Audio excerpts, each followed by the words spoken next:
हमने अवतल दर्पण का प्रयोग करके बहुत सारे प्रतिबिंब बनाना देख लिया। अब हम बारी है कि उत्तल दर्पण का प्रतिबिंब कैसे बनता है वो अब देखेंगे। ठीक है, तो हम अलग अलग जगहों पर हम वस्तु को रखेंगे, यानी कि बिंब को रखेंगे, और अलग अलग हम देखेंगे कि कैसे इसका उत्तल दल, जैसे अवतल का हमने देख लिया, वैसे ही उत्तल दर्पण का देखते हैं कि कैसे हमारा यहाँ पे प्रतिबिंब बनता है। हम हमारा जो बिंब रखा हुआ है वो अनंत और दर्पण के ध्रुव के बीच में रखा हुआ है। ठीक है, अनंत और दर्पण के ध्रुव के बीच में रखा हुआ है। ठीक है, अगर मान लो कि ये हमारा दर्पण है,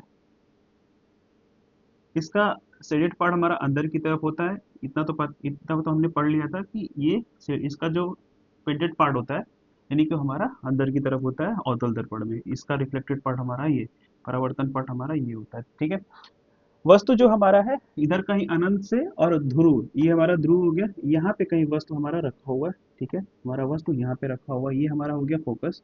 ठीक है, और ये हमारा हो गया वक्रता केंद्र।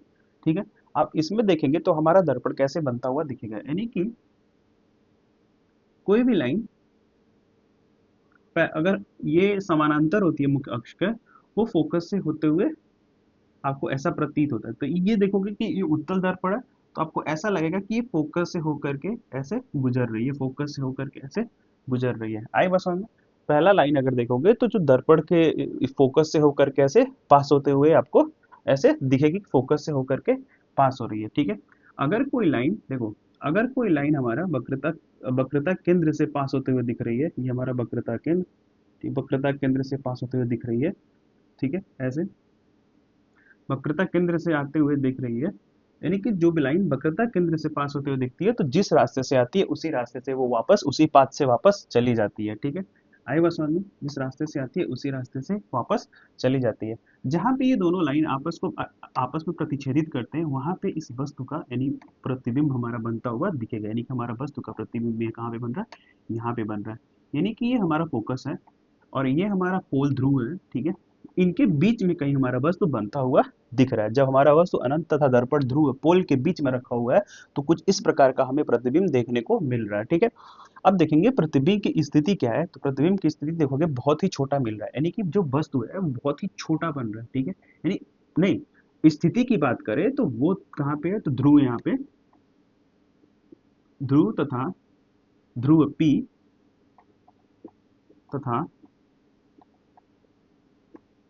फोकस एफ के बीच में है, के, ठीक है, बीच में हमें देखने को मिल रहा है। यानी कि हमारा जो वस्तु है, हमारा जो प्रतिबिंब बन रहा है, प्रतिबिंब की स्थिति क्या है, तो यहाँ पे हमारा ध्रुव पी और हमारा फोकस के बीच में कहीं पे बनता हुआ दिख रहा है। प्रतिबिंब का अगर हम साइज की बात करें, तो हमारा जो प्रतिबिंब इतना बड़ा था, और उसका जो बिंब जो इतना बड़ा था, यानी वस्तु हमारी इतनी बड़ी थी, उसका प्रतिबिंब बहुत ही छोटा मिल रहा है। यानी कि छोटा मिल रहा है हमें यहाँ पे, कैसा मिल रहा है, छोटा मिल रहा है। यानी कि यहाँ पे हमारा जो प्रतिबिंब है वो छोटा मिलता हुआ आपको दिख रहा है। और उसकी बिंब की प्रकृति कैसी है, तो इसका जो देखेंगे तो ये आभासी है, हमारा कैसा है, तो आभासी है यहाँ पे।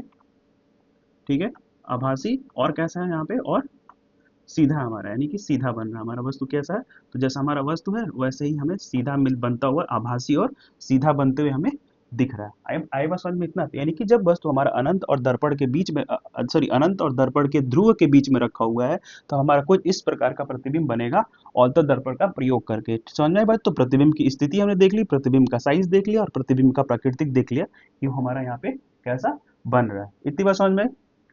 तो इस तरीके से हमने अवतल दर्पण का, यानी कि आभासी क्यों बन रहा है, तो यहाँ पे देखोगे ये दर्पण के पीछे बनता हो, यानी कि जो भी प्रतिबिंब बन रहा है वो दर्पण के पीछे बन रहा है। तो पीछे बन रहा है, यानी कि हमें वो आभासी बनता हुआ बिंब है, यानी जो हमारा वस्तु है वो कहाँ पे रखेंगे, अब हम अगर हम अनंत पे रखें, ठीक है, अनंत पे रखते हैं, अनंत पर, तो हमारा प्रतिबिंब कैसे बनता है हम उसको देखते हैं।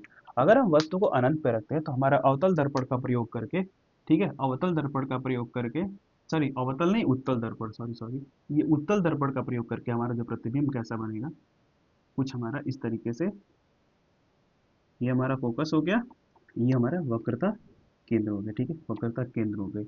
वस्तु जो हमारा है इधर कहीं अनंत पे रखा हुआ है, कहाँ पे रखा हुआ है, अनंत पे रखा हुआ है, तो हमारा प्रतिबिंब कैसे बनेगा, देखो, जब वस्तु समानांतर होती है, ठीक है, जब वस्तु समानांतर होती है मुख्य अक्ष के, परावर्तन के पश्चात वो फोकस से होते हुए गुजर जाती है या गुजरते हुए दिखती है, ऐसे मतलब ये हमारा दर्पण कौन सा, तो हमारा दर्पण अवतल, हमारा दर्पण यहाँ पे उत्तल दर्पण है, तो उत्तल दर्पण तो इसलिए हमें ऐसा यहाँ पे ऐसा लगेगा कि ये फोकस से कहीं से होते हुए जा रही है, ठीक है।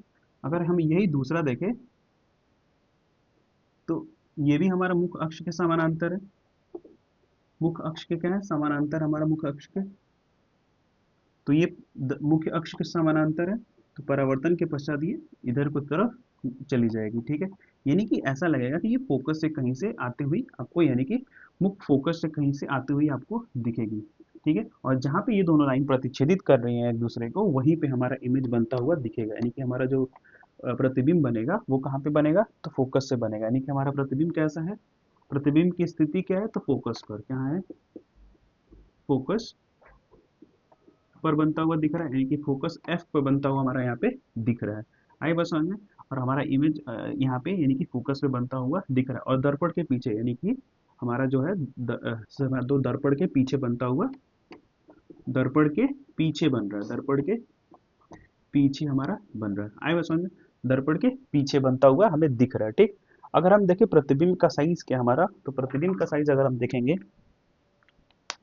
तो प्रतिबिंब का अगर हम साइज देखें तो बहुत ही छोटा है, यानी कि अत्यधिक अत्यधिक छोटा पॉइंट साइज, ठीक है, बिंदु साइज, यानी कि बोलेंगे बिंदु साइज हमें बनता हुआ दिख रहा है, हमें बिंदु साइज बनता हुआ यहाँ पे दिख रहा है। प्रतिबिंब की प्रकृति कैसी है, तो इसका प्रकृति कैसा है, तो ये देखेंगे तो आभासी बन रहा है, हमें बनता हुआ दिख रहा है, हमें मतलब ऐसा आभास हो रहा है कि ये फोकस पे बन रहा है, यानी कि आभासी, ठीक है, आभासी बन रहा है। और वस्तु कैसा है, आभासी, और यहाँ पे वस्तु जो हमारा है सीधा बन रहा है, यानी कैसा बन रहा है यहाँ पे, सीधा बनता हुआ हमें यहाँ पे दिख रहा है। आए बस समझ में। यानी कि जब हमारा वस्तु अनंत पे रखा हुआ है तो कुछ इस प्रकार का हमें प्रतिबिंब देखने को मिलेगा, ठीक है, इस प्रकार का कुछ हमें चित्र भी देखने को मिलेगा, और ये हमारा प्रतिबिंब की स्थिति, प्रतिबिंब का साइज और प्रतिबिंब का प्राकृतिक, ठीक है। तो करेंगे यहाँ पे दर्पण के चिन्ह परिपाटी के बारे में, तो यहाँ पे हम गोलीय दर्पण द्वारा परावर्तन के लिए चिन्ह परिपाटी क्या होती है यहाँ पे हम देखते हैं। यानी कि जो पहला हमारा नियम है, बिंब सदैव दर्पण के बाईं ओर रखा जाता है, और इसका अर्थ यह है कि दर्पण पर बिंब से प्रकाश बाईं ओर से आपतित होती है, ठीक है। कहने का मतलब यह है कि जो हमारा वस्तु होगा वो हमेशा दर्पण के बाईं ओर रखी जाएगी, यानी कि वस्तु जो होगी वो या तो उत्तल दर्पण हो या अवतल दर्पण हो, वस्तु हमेशा दर्पण के बाईं ओर रखी जाएगी। यानी कि इसका अर्थ ये हुआ कि जो आने वाली प्रकाश होती है, यानी जो प्रकाश की किरणें होंगी वो हमेशा बाईं ओर से दर्पण पे पड़ेंगे, ठीक है। यानी कि आपतित होती हुई या होती है ना, यानी कि आपतित होता है, यानी कि आई बात समझ में।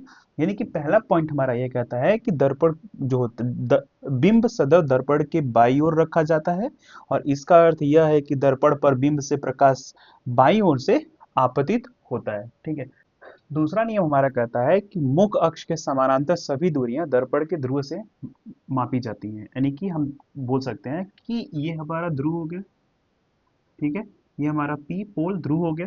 यानी कि जो भी हमें दूरियां नापनी होगी वो हमें एक फिक्स पॉइंट पोल यानी कि ध्रुव के बाईं ओर या ध्रुव के दाईं ओर हमें नापनी होगी, यानी कि जो हमारा मुख्य पॉइंट होगा वो हमारा ध्रुव होगा, और ध्रुव से हम बाईं ओर और ध्रुव से हम दाईं ओर जितनी भी दूरियां नापनी होगी वो ध्रुव से बाईं ओर चाहे ध्रुव से दाईं ओर, हम एक ध्रुव से हम दूरियों को मेजर करेंगे, यानी कि हम नापेंगे। यानी कि मुख्य अक्ष के समानांतर सभी दूरियां दर्पण दर्पण के ध्रुव से मापी जाती है। इतनी बात समझ में। तो दूसरा थर्ड हमारा कहता है कि मूल बिंदु के दाईं ओर यानी कि प्लस एक्स अक्ष के अनुदिश मापी गई सभी दूरियां धनात्मक मानी जाती हैं। यानी कि हम यहाँ पे बात करेंगे मूल बिंदु की दाईं ओर, यानी कि ये मूल बिंदु हमारा फोकस, इसकी दाईं ओर जितनी भी दूरियां ना मापी जाएंगी वो सारे कैसे होंगे, तो धनात्मक होंगे। यदि मूल बिंदु के आप देखोगे तो दाईं ओर जितनी भी दूरियां नापी जाएंगी, यानी कि दाईं ओर हमारे दाहिने साइड में देखेंगे तो ये जितनी भी दूरियां होंगी तो वो धनात्मक दूरियां मानी जाएंगी। उसी तरीके से ठीक है, धनात्मक मानी जाती हैं, जबकि मूल बिंदु से बाईं ओर, यानी मूल बिंदु ये रहा हमारा, और इसके बाईं ओर जो भी दूरियां नापी जाएंगी, बाईं ओर जो भी दूरियां नापी जाएंगी वो हमारा वाई अक्ष के अनुदिश मापी जाने वाली दूरियां ऋणात्मक मानी जाती हैं। आई समझ में।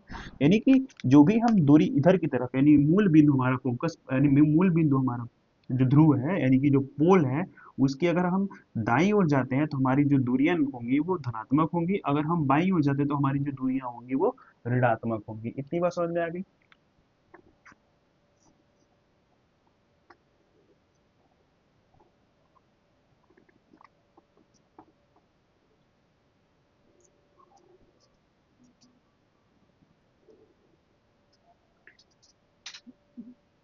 नियम नंबर 4 कहता है कि मुख्य अक्ष के लंबवत तथा ऊपर की ओर प्लस वाई एक्सिस के अनुदिश मापी जाने वाली दूरियां धनात्मक मानी जाती हैं। आई बात समझ में?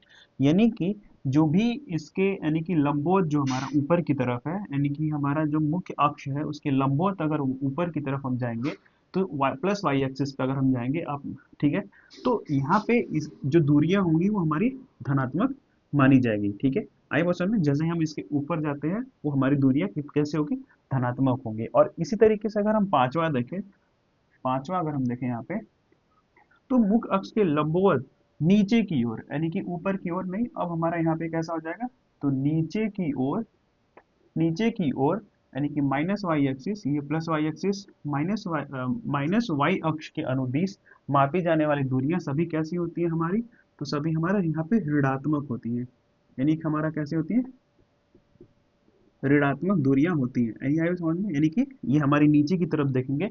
चौथा हमने पढ़ा कि जैसे हम ऊपर की तरफ नापेंगे, मुख्य अक्ष के ऊपर की तरफ अगर हम लंबवत नापते हैं तो हमारी दूरियां कैसी होगी, वो हमारा धनात्मक होंगी। और जैसे ही हम पांचवा रूल हमारा कहता है कि मुख्य अक्ष के अगर हम नीचे की ओर अगर नापते हैं लंबवत, तो हमारा माइनस वाई अक्ष के अगर इधर नापते हैं तो हमारी जो दूरियां होंगी वो कैसी होंगी, ऋणात्मक मानी जाएंगी, यानी कि होती है। इतनी बात समझ में आई? तो इस तरीके से हमने यहाँ पे कुछ गोलीय दर्पण का द्वारा परावर्तन के लिए कुछ चिन्ह प्रॉपर्टी हमने यहाँ पे देख लिया।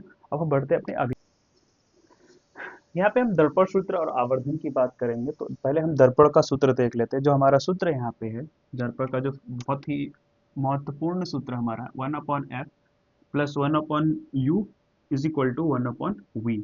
अच्छा, इसका एब्रीविएशन देख लेते हैं। तो दर्पण से बिंब की जो दूरी होगी वो हम बोलेंगे u, यानी कि जो दर्पण से वस्तु की दूरी होगी वो u से हम u से प्रेजेंट करेंगे, यानी दिखेंगे, दर्शाएंगे। ठीक है, और दर्पण के ध्रुव से प्रतिबिंब की जो दूरी होगी, यानी कि जो हमारा प्रतिबिंब बनेगा जो उसकी दूरी होगी उसको हम v से यहाँ पे दिखाएंगे। और दर्पण से मुख्य अक्ष यानी कि मुख्य फोकस की जो दूरी होगी उसको हम यहाँ पे f से दिखाएंगे, यानी कि यहाँ पे, यानी कि ये जो हमारा हो गया ये 1/v क्या हो गया, तो 1/v जो हमारा है वो दर्पण के प्रतिबिंब की दूरी, और ये बिंब की दूरी, और ये हमारा मुख्य फोकस हो गया हमारा दर्पण से ध्रुव से, यानी कि जो भी नाप रहे हैं हम ध्रुव से ही नाप रहे हैं। यानी कि 1/f plus 1/u is equal to 1/v plus 1/u is equal to 1/f। आए बस समझ में? अब इसका प्रयोग करके हम बहुत सारे ऐसे प्रश्नों को हम हल करने वाले हैं। तो आगे हम जो न्यूमेरिकल प्रश्न आएंगे उसको हम यहाँ पे करेंगे। फिर आवर्धन के बारे में, आवर्धन क्या होता है, गोली दर्पण द्वारा उत्पन्न आवर्धन की अपेक्षित विस्तार है ना, जिससे ज्ञात होता है कि कोई प्रतिबिंब प्रतिबिंब बिंब के अपेक्षा कितनी आवर्धित है। इससे इसे प्रतिबिंब की ऊंचाई h डैश तथा बिंब h की ऊंचाई के अनुपात के रूप में व्यक्त किया जाता है, और इसे हमें m से लिखते हैं, यानी कि आवर्धन m बराबर h डैश अपॉन h। ये हमारा फॉर्मूला हो जाएगा किसी भी हमें, अगर हमें आवर्धन निकालना होगा, यानी कि आवर्धन का मतलब हो गया कि कोई प्रतिबिंब बन रहा है, तो वो प्रतिबिंब बन रहा है तो वो बिंब की अपेक्षा कितना कितने कितने अनुपात में, यानी कि हमारा यहाँ पे अनुपात के रूप में व्यक्त किया जाता है, यानी कि m बराबर h dash upon h। h जो हमारा h डैश यहाँ पे हमारा जो है प्रतिबिंब की ऊंचाई है, और h हमारा जो, सॉरी, प्रतिबिंब की ऊंचाई h डैश है, और ये हमारा हो जाएगा h हमारे, यानी कि हम प्रतिबिंब यानी कि v अपॉन u भी हम इसको लिख सकते हैं, v अपॉन u भी हम यहाँ पे इसको ऐसे भी लिख सकते हैं। यानी कि हमें h डैश और h नहीं दिया हुआ है तो हम v अपॉन u करेंगे। यानी v यहाँ पे क्या था, तो प्रतिबिंब की ऊंचाई, और u हमारा बिंब की ऊंचाई हम यहाँ पे ले रखे हैं। ठीक है, आई बात समझ में? तो इस तरीके से हम आवर्धन निकाल सकते हैं। जब भी प्रश्न में आवर्धन आज निकालने के लिए आ जाए तो m बराबर h डैश अपॉन h, ये h है बाबू, तो ये हमारा h है, b मत देख लेना, ये हमारा h है, यानी कि h डैश अपॉन h यानी v अपॉन u।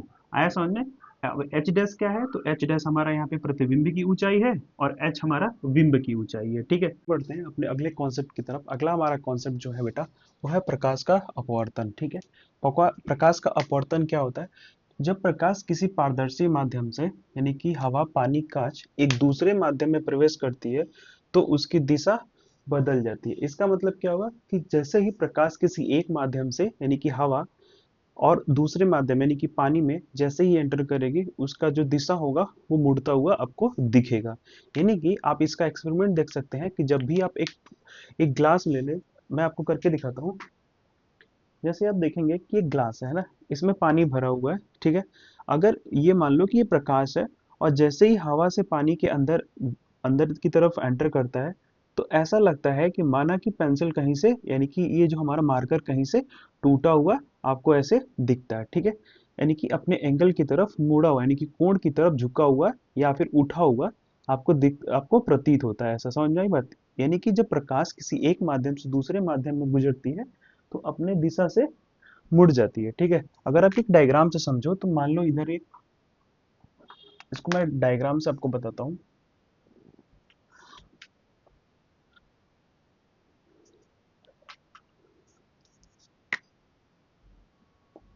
ठीक है, ये ऊपर मान लो हवा है, ठीक है। ऊपर हमारी हवा है, इधर हम अगर पानी ले लें और प्रकाश हमारा, ये प्रकाश हमारा जैसे ही हवा से, ठीक है, हवा से अंदर की तरफ, हवा से पानी की तरफ आती है तो वो प्रकाश सीधी न जाने की वजह वो अपने दिशा से मुड़ती हुई दिखती है, ठीक है।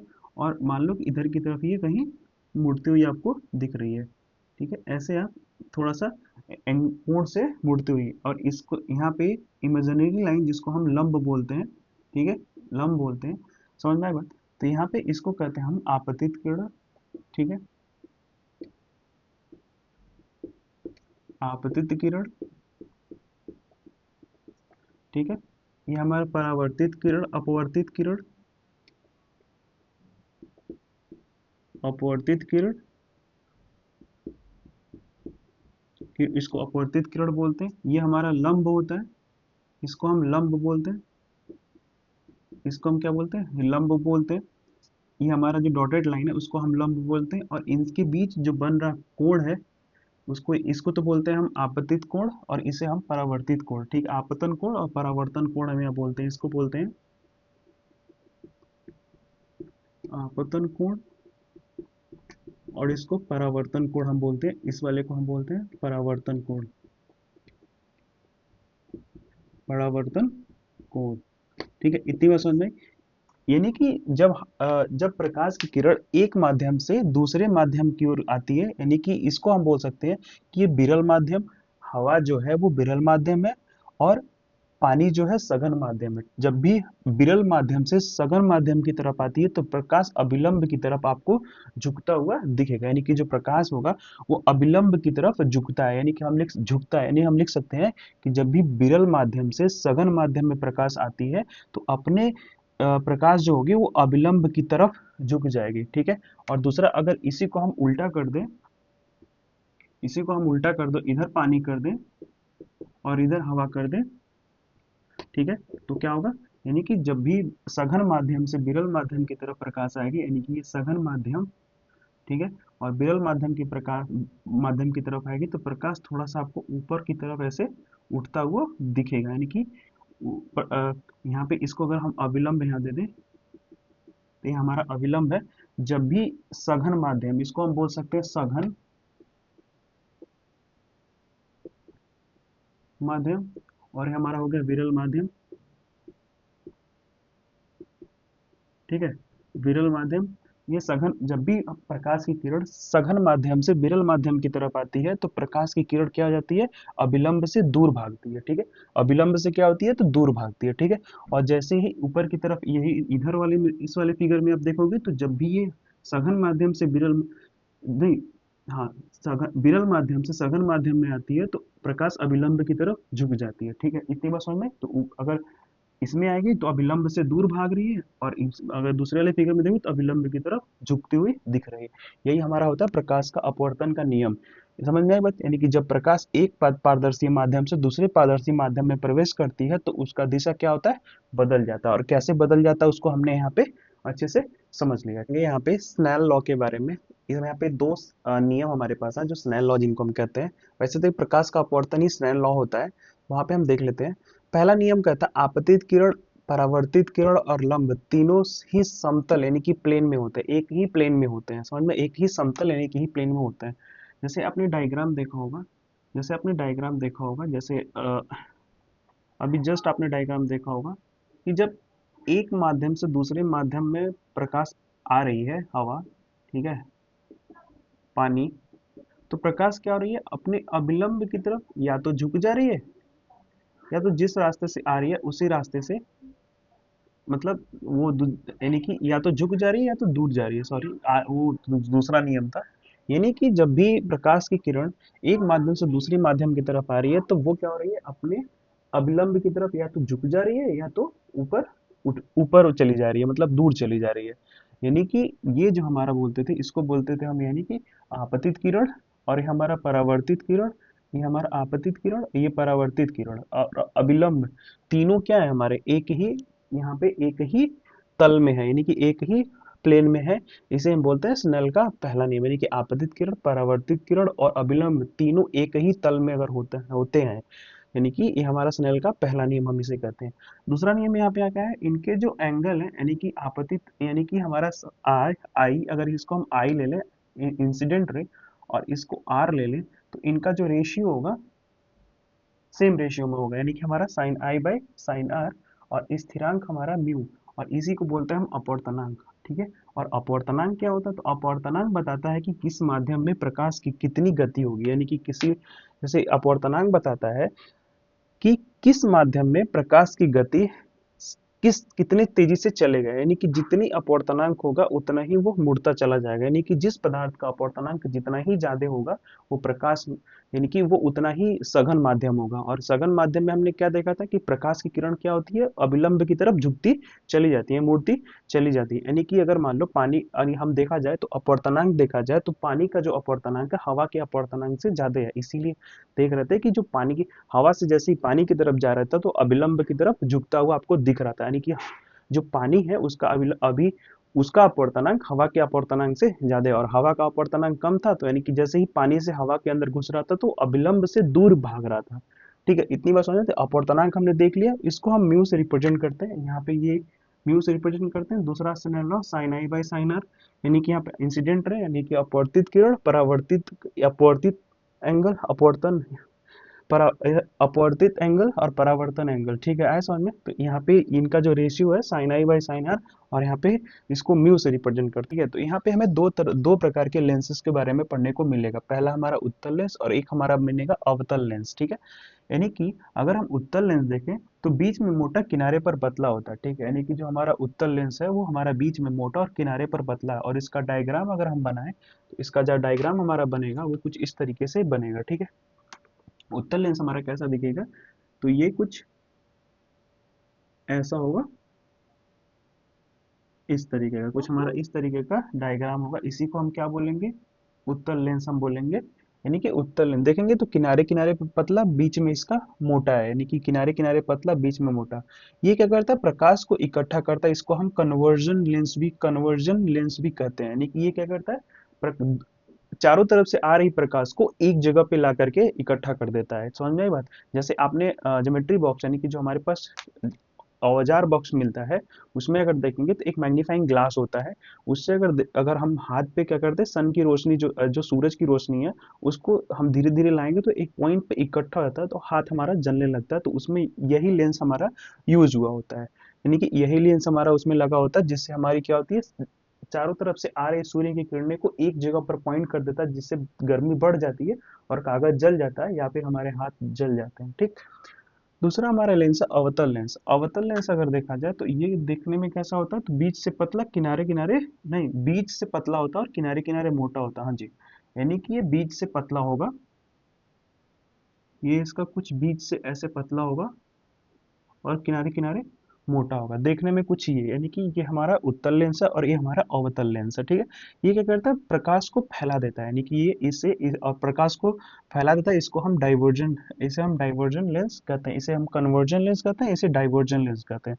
यानी कि अगर आप देखोगे तो इससे आने वाली जो भी किरणें होंगी, अगर हम थोड़ा डायग्राम देखें, रॉ डायग्राम देखें, तो इससे आने वाली जो भी किरणें होंगी वो एक पॉइंट पे आकर के इकट्ठा हो जाएंगे, एक पॉइंट पे आकर के इकट्ठा हो जाएंगे। आई बस में, यानी कि एक पॉइंट पे आकर के इकट्ठा हो जाएंगे, तो ऐसे लेंस को हम कन्वर्जन लेंस कहते हैं। इसे अभिसारीय लेंस भी हम कहते हैं, इसे हम अभिसारीय लेंस भी कहते हैं, और ये प्रकाश को एक जगह इकट्ठा कर देती हैं, और इसका नाम हमारा उत्तल लेंस से जानते हैं। ठीक। दूसरा हमारा अवतल लेंस, बीच से पतला होता है, ये प्रकाश को हमारा क्या करता है, डाइवर्ज कर देता है। यानी कि हमारा देखेंगे तो अगर प्रकाश की किरणें आ रही होंगी तो ये ऐसे डाइवर्ज होते हुए, यानी कि डाइवर्ज होते हुए आपको ऐसे दिखेंगी, डाइवर्ज होते हुए, यानी कि इधर कहीं डाइवर्ज होते हुए आपको ऐसे आ रही हैं, और डाइवर्ज होते हुए आपको ऐसे दिखेंगी। आई बात समझ में। तो इसका कुछ इस प्रकार होगा, यानी कि प्रकाश आएंगी और इधर की तरफ जो है प्रकाश आएंगी और पीछे की तरफ चली जाएंगे। ठीक है। और पीछे से आती हुई, यानी कि ये अभिसारी लेंस भी कहते हैं, इसे अभिसारी लेंस भी कहते हैं। ठीक है। तो लेंस के बारे में हमने देख लिया। अब हम देखेंगे लेंस डायग्राम। लेंस डायग्राम हम कैसे बनाएंगे, जैसे हमने मिरर का देखा था, वैसे अब यहाँ पे हम लेंस के भी अलग अलग पोजीशन पर रख करके, हम बिंब को अलग अलग जगहों पर रख करके हम लेंस देखते हैं। लेंस द्वारा प्रतिबिंब बनना कैसे, हम लेंस द्वारा, जैसे हमने मिरर के द्वारा देखा, वैसे ही हम लेंस के द्वारा प्रतिबिंब बनाते हुए देखेंगे। उससे पहले हम यहाँ पे नियम पढ़ेंगे। तो पहला नियम हमारा, बिंब से मुख्य अक्ष के समानांतर आने वाली किरणें उत्तल लेंस से अपवर्तन के पश्चात लेंस से दूसरी तरफ मुख्य फोकस से गुजरेंगी, है ना। और अवतल लेंस की ओर, अवतल लेंस के उसी ओर मुख्य फोकस से अपसरित होते हुए प्रतीत होंगी। ठीक है। यानी कि अगर हम इसको डायग्राम से समझे तो और अच्छे से समझ में आ गया। यानी कि बात करें जब हम उत्तल लेंस की, ठीक है, यानी कि जब हम उत्तल लेंस की बात करेंगे,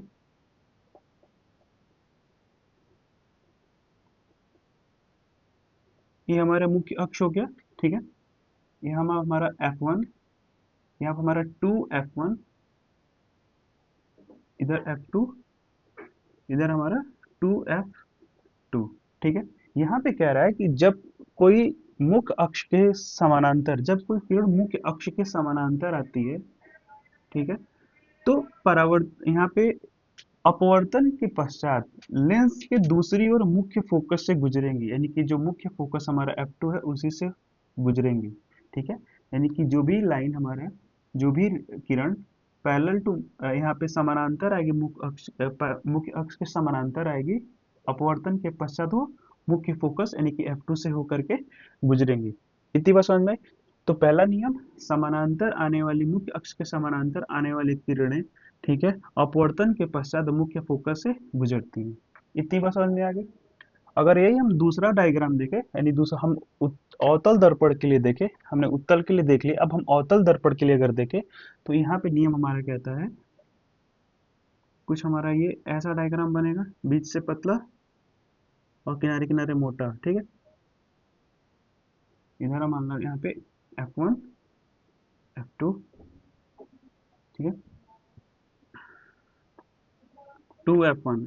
अगर मान लो कि हमारा प्रकाश इधर मुख्य अक्ष के समानांतर आ रही है ऐसे, ठीक है, और ये क्या हो जाती है, अपवर्तन के पश्चात ऐसे आपको यहाँ पे डाइवर्ज होते हुए दिखाई देती है।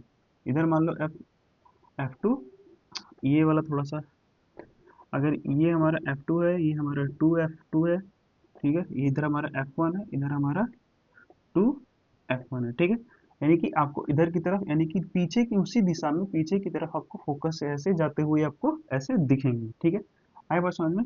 यानी कि जब क्या होता है, यानी मुख्य अक्ष के समानांतर आने वाली किरणें, मुख्य अक्ष के समानांतर आने वाली किरणें अपवर्तन के पश्चात वो फोकस, यानी कि उसी दिशा में जिधर से किरणें आ रही है उसी दिशा के, वो जो मुख्य फोकस होगा उससे पास होते हुए आपको ऐसा प्रतीत होगा कि उससे पास होते हैं, यानी कि आभास होगा, यानी कि दिखेगा नहीं, ऐसा लगेगा कि आपको मुख्य फोकस से पास होते हुए दिख रही है। तो ये हमारा पहला नियम हुआ। दूसरा नियम है, मुख्य मुख्य फोकस से होकर गुजरने वाली प्रकाश की किरणें उत्तल लेंस से अपवर्तन के पश्चात मुख्य अक्ष के समानांतर हो जाती है। यानी कि यहाँ पे ये कह रहा है कि कोई भी प्रकाश की किरण अगर मुख्य फोकस से होकर के पास हो रही है तो अपवर्तन के पश्चात वो मुख्य अक्ष के समानांतर हो जाती है। इसको डायग्राम से हम देखते हैं।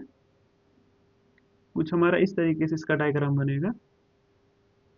अगर हम मान लें कि हमारा ये फोकस है, ठीक है, अगर कोई प्रकाश की किरण मुख्य अक्ष के समानांतर होते हुए आ रही है, ठीक है, अपवर्तन के पश्चात वो मुख्य अक्ष के समानांतर हो जाती है। यानी कि हम डायग्राम में देखेंगे, अगर कोई किरण मुख्य फोकस से पास हो रही है तो अपवर्तन के पश्चात वो मुख्य अक्ष के समानांतर हो जाती है। ये उसका डायग्राम है।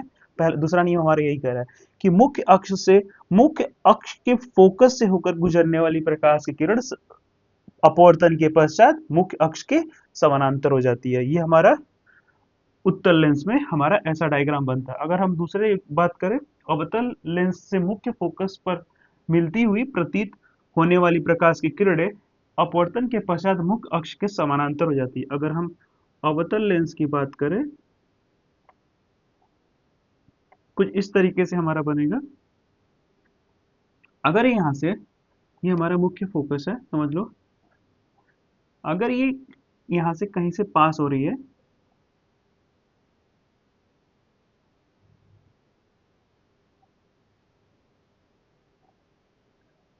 एक मिनट, मुख्य फोकस से,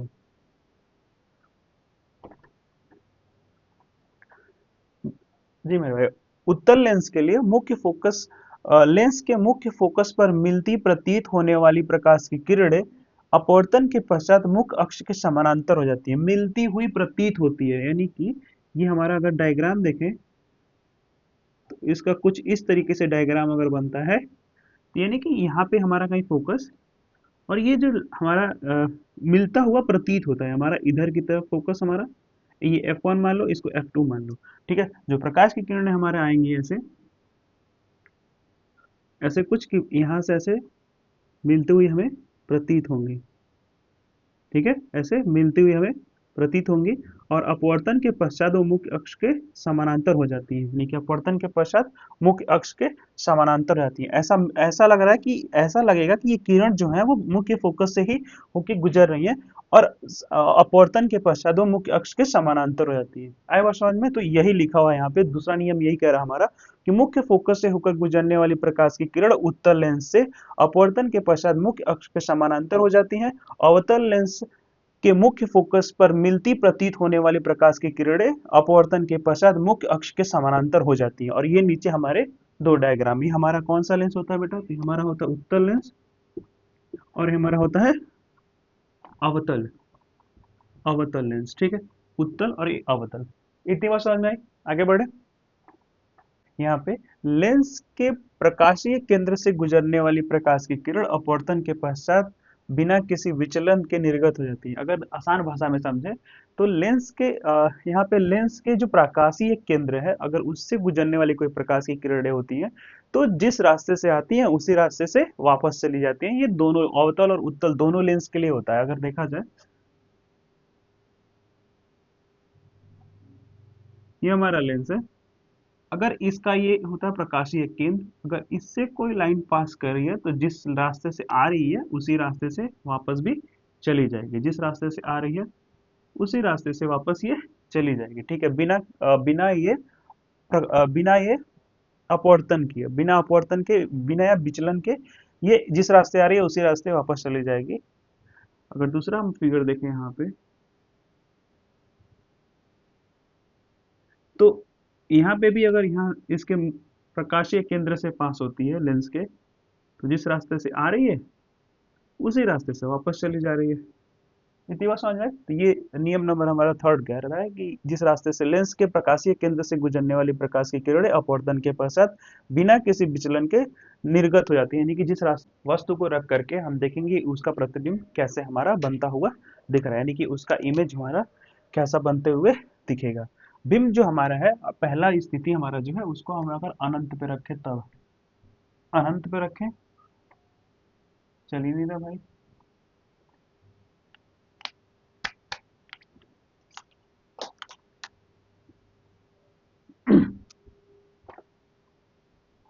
अनंत, ठीक है, अनंत पे रखते हैं, अनंत पर, यानी कि वस्तु जो हमारा है वो अनंत पर रखा गया है। तो जब हमारा वस्तु अनंत पर रखा जाएगा तब कैसा इमेज बनेगा, कैसा प्रतिबिंब बनेगा, ये हम उत्तल दर्पण पर देखेंगे। तो हमारा ये दर्पण हो गया, ठीक है, मुख्य अक्ष हो गया, ये हमारा F2, 2F2, इधर हमारा F1, इधर हमारा 2F1। ठीक है, आई बस समझ में? जब हमारा वस्तु अनंत पर रखा हुआ है तो हमारा प्रतिबिंब कैसा बनेगा? अगर कोई लाइन, हमने अभी पढ़ा कि अगर कोई लाइन समानांतर होती है मुख्य अक्ष के बाद, मुख्य अक्ष के, तो वो हमारा मुख्य फोकस से होकर के पास करती है। कोई वस्तु समानांतर होती है तो मुख्य अक्ष के फोकस से होके ऐसे हमारा पास होती है, ठीक है। यहाँ यानी कि देखेंगे तो हमारा जो प्रतिबिंब बन रहा है वो कहाँ पे बन रहा है, तो प्रतिबिंब की स्थिति जो हमारी होगी वो कहाँ पे होगी, तो मुख्य मुख्य फोकस, मुख्य फोकस पर होगी, यानी कि F2, यानी कि मुख्य फोकस पर हमें बनते हुए दिखेगी हमारा प्रतिबिंब। प्रतिबिंब की प्रतिबिंब का अपेक्षा साइज क्या होगा, तो बिल्कुल बिंदु साइज होगी। कैसी होगी? बिंदु साइज अत्यधिक छोटा, बहुत ही छोटा होगा, यानी कि अत्यधिक छोटा होगा ये हमारा। वस्तु का साइज कैसा होगा? बिंदु साइज और अत्यधिक छोटा होगा हमारा। यहाँ पे वस्तु बहुत ही छोटा दिखेगा आपको। दूसरा अगर देखें तो हमारा ये हमारा इमेज का जो प्रकृति होगा वो कैसा बनेगा, तो यहाँ पे वास्तविक बनेगा, ठीक है। वास्तविक और कैसा बनेगा? वास्तविक और उल्टा, उल्टा बनता हुआ दिखेगा, यानी कि जो हमारा प्रतिबिंब का प्राकृतिक होगा वो वास्तविक और उल्टा होगा। कैसा होगा हमारा? वास्तविक और उल्टा होगा। जब हम वस्तु अनंत पे रख रहे हैं तो हमारा इमेज कैसा बन रहा है, तो कहाँ बन रहा है, तो पहले मुख्य फोकस पे बनता हुआ दिख रहा है, यानी कि बन रहा है। प्रतिबिंब हमारा कहाँ है, तो प्रतिबिंब का सापेक्ष साइज, मतलब प्रतिबिंब का अपेक्षिक साइज क्या है यहाँ पे, तो बिंदु साइज है, अत्यधिक छोटा है। और हमारा प्रतिबिंब का प्राकृतिक कैसा, तो वास्तविक और यहाँ पे उल्टा बनता हुआ दिख रहा है। आगे बढ़ते हैं और अलग अलग और देखते हैं हमें पर रखा हो तब कैसा इमेज बनेगा। तो हमारा वस्तु जो अगर 2F1 पर रखा हुआ है तो जो हमारा इमेज बनेगा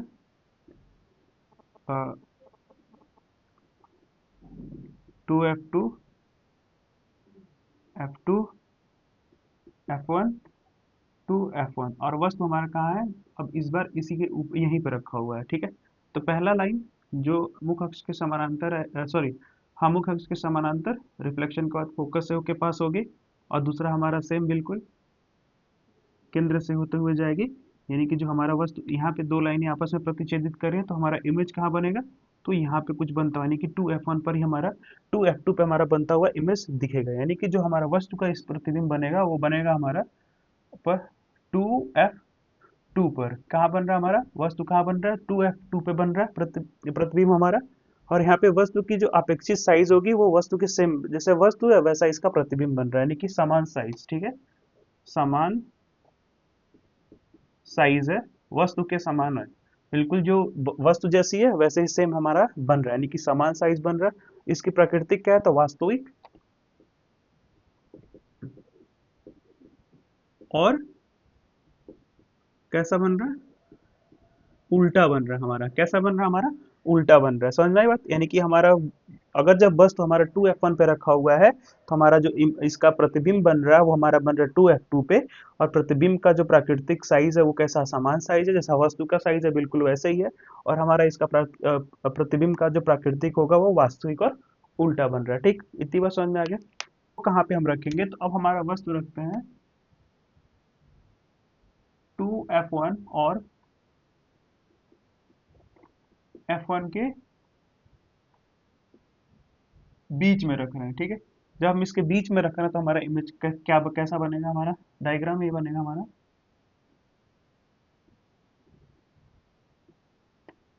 2F1, sorry, F2, 2F2, F1 और 2F1 वस्तु हमारा इसके बीच में रखा हुआ है। जब बीच में रखा हुआ है तो पहला रूल, पैरेलल फोकस से पास होते हुए आपको दिखेगी। और यहाँ पे सेंटर से जो लाइन आते हुए दिखेगी, तो जिस रास्ते से आ रही है उसी रास्ते से आएगी और उसी रास्ते से हमें वापस चली भी जाएगी, ठीक है। आई बात समझ में? यानी कि हमारा कुछ इमेज कहाँ बनेगा, तो यहाँ पे बनेगा, यानी कि यहाँ पे 2F1 के पीछे कहाँ बन रहा है, यहाँ पे 2F1 के पीछे, यानी कि 2F1 F2 के पीछे बनता हुआ पीछे बनता हुआ दिख रहा है, यानी कि 2f2 के पीछे बनता हुआ यहाँ पे दिख रहा है हमें। हमारा जो प्रतिबिंब कहाँ बन रहा है, तो हमारा प्रतिबिंब बन रहा है 2f2 के पीछे। प्रतिबिंब प्रतिबिंब का जो सापेक्ष अपेक्षित साइज है वो क्या है, तो वो वस्तु से बहुत बड़ा है, ठीक है। यानी कि बोल सकते हैं बड़ा बन रहा है, यानी कि वस्तु छोटा सा है और प्रतिबिंब बहुत बड़ा हमें बनता हुआ यहाँ पे दिख रहा है। और इसका प्रतिबिंब का जो प्राकृत होगा वो कैसा होगा, तो बिल्कुल सेम वास्तविक होगा, वास्तविक होगा हमारा। और कैसा होगा, और हमारा उल्टा होगा, ठीक है। उल्टा प्रतिबिंब हमारा यहाँ पे बनता हुआ दिखेगा जब वस्तु हमारा 2f1 और f1 के बीच में रखा हुआ है, तब हमारा इस तरीके का कुछ इमेज बनेगा, यानी कि इस तरीके से कुछ हमारा प्रतिबिंब बनेगा, ठीक है। यानी कि f1 पर, जब हम f1 पे रख रहे हैं तो हमारा प्रतिबिंब कैसा बनेगा,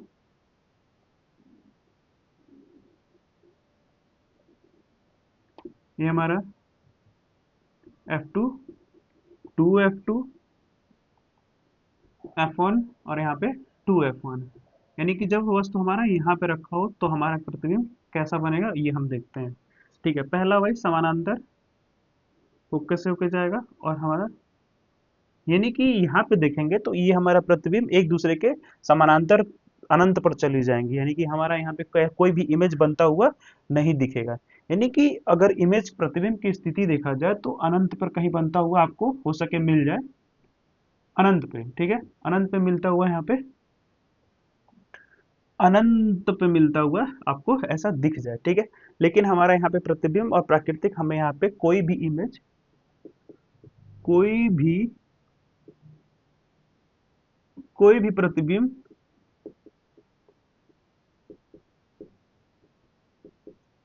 बिंब नहीं बनेगा, नहीं बनेगा। आया समझ में, यानी कि हमें यहाँ पे कोई भी प्रतिबिंब बनता हुआ नहीं दिख रहा है, समझ में आई बात। जब हम वस्तु कहाँ रख रहे हैं तो f2 पर, f1 पर, जब भी कोई वस्तु अगर आपके एकदम नजदीक ला के रख दिया जाए तो आपको इमेज बिल्कुल दिखाई नहीं देगा। अगर मान लो कि एक सामान्यतः जो पढ़ने का जो क्षमता होती है आंख की हमारी 25 सेंटीमीटर यानी 25 सेंटीमीटर तक होती है, अगर अगर उससे आगे कर दिया जाए तो हमको बिल्कुल वो दिखाई नहीं देता है। इसीलिए यानी कि हम जब f2 पे हमारा मेन फोकस पे, मुख्य फोकस पे रख दिया जाए तो हमारा वस्तु का इमेज बनेगा ही नहीं, ठीक है। और कहीं बनेगा तो पीछे जाके बनेगा जो हमें बिल्कुल भी दिखाई नहीं देता, इसीलिए हम पास में रख करके चीजें नहीं पढ़ सकते।